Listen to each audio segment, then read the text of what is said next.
lot had changed since the 76ers faced the Indiana Pacers on October 27 at Gainbridge Fieldhouse, or so we thought.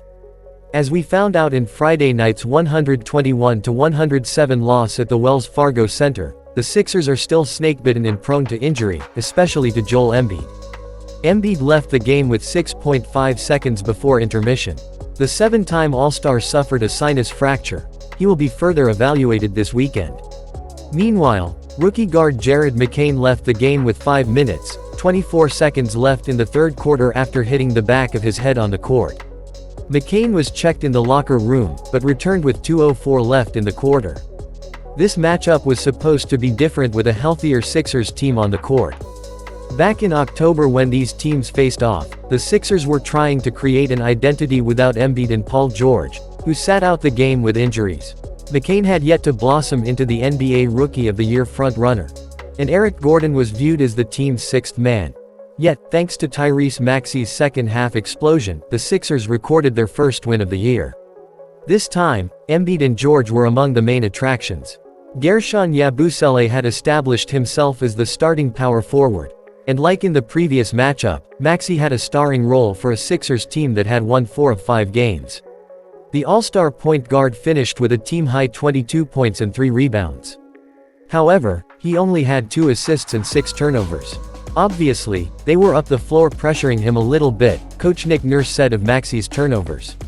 There was some blitzing going on as well, a couple of them were because of that. Some of them were just bad passes, misreads by him on a few of them. But I think he'd probably be the first one to tell you he needs to take care of the ball a little bit better on those.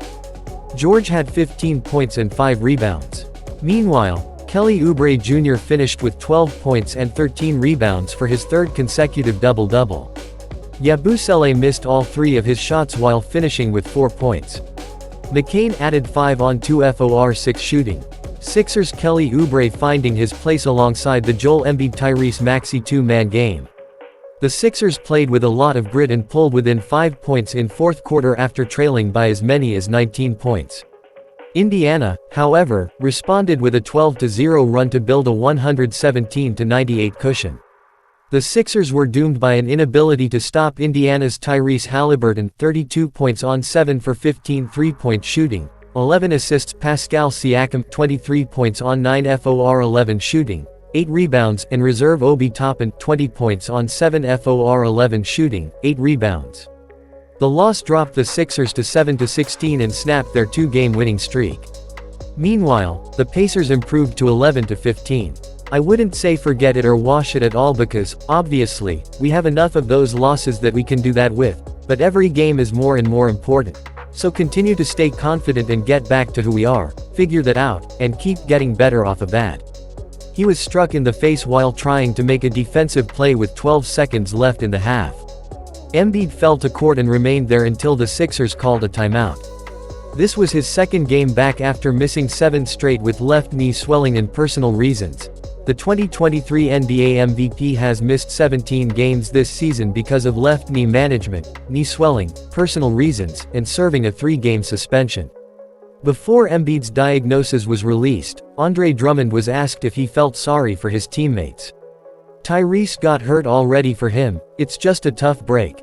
Every time he gets himself going, something happens, so, prayers out to him. I'm sure he's fine. This will be the third of 4 meetings between the teams.